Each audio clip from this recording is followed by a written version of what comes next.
আজকে আমাদের বৈষম্য বিরোধী ছাত্র আন্দোলন, এনসিপির নেতৃবৃন্দ এবং আমরা বিএনপির নেতৃবৃন্দ, আমরা যারা ওই ঘটনার সাথে সম্পৃক্ত ছিল বলে আমরা দেখেছি, তাদেরকে আমরা এখানে আজকে নিয়ে এসেছি এবং আমরা সবাই মিলে একটা সুন্দর আলোচনার মাধ্যমে এই সমস্যাটার নিরসন করার জন্য আপনার সাথে মত বিনিময়ের পরে আমরা মনে করি যে আজকের থেকে এটা সমস্যার নিরসন হয়েছে এবং আগামীতে জি জি মানে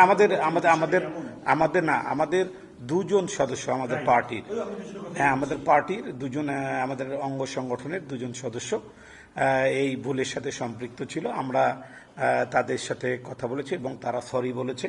আমরা মনে করি যে তারা যেহেতু ভুল বুঝেছে, ভবিষ্যতে আর এরকম কোনো ঘটনা ঘটবে না এবং আমরা সবাই মিলে রংপুরটাকে একটা শান্তির রংপুর হিসাবে প্রতিষ্ঠিত করার জন্য, ভালো রাখার জন্য আমরা সবাই মিলে চেষ্টা করি। পরবর্তীতে ধাওয়া পাল্টা দেওয়া হয়। ধাওয়া পাল্টা দেওয়ার এক পর্যায়ে জনাব জিএম কাদের সাহেব, যিনি আছেন জাতীয় পার্টির চেয়ারম্যান, তার বাসায় অগ্নিসংযোগের ঘটনা ঘটে। এরকম একটি অপ্রীতিকর এবং অনাকাঙ্ক্ষিত ঘটনায় রংপুরে একটি উত্তেজনা বিরাজ করে। এর প্রেক্ষিতে আমাদের গতকালকে আমাদের যে 72 ব্রিগেডের সম্মানিত জেনারেল মহোদয় আছেন, উনি আমাদের তলব করেছিলেন। উনি আমাদের সাথে কথা বলেন যে যারা এই ঘটনার সাথে সংশ্লিষ্ট তাদেরকে একটু চিহ্নিত করে দিতে।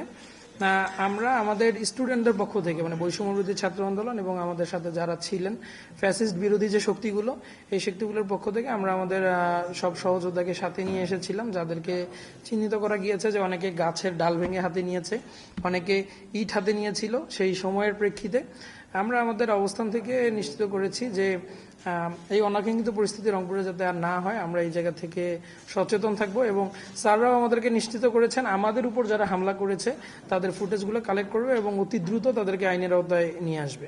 বিএনপি এবং এনসিপির পক্ষ থেকে যারা বক্তব্য রাখলেন এবং আমাদেরকে আশ্বস্ত করলেন, আপনারা যেহেতু আপনাদের ভুল বুঝতে পেরেছেন, আমার মনে হয় এটাই আমাদের জন্য একটা ভালো শিক্ষা হয়েছে। সবার জন্যই শিক্ষার কোনো শেষ নেই। আমরা এই দেশকে, স্পেশালি রংপুরকে যদি সুন্দরভাবে দেখতে চাই, যেটা আপনারা দাবি করেন সম্প্রীতির এবং শান্তি রংপুর, এই বজায়টা কিন্তু আপনারা রাখতে পারেন।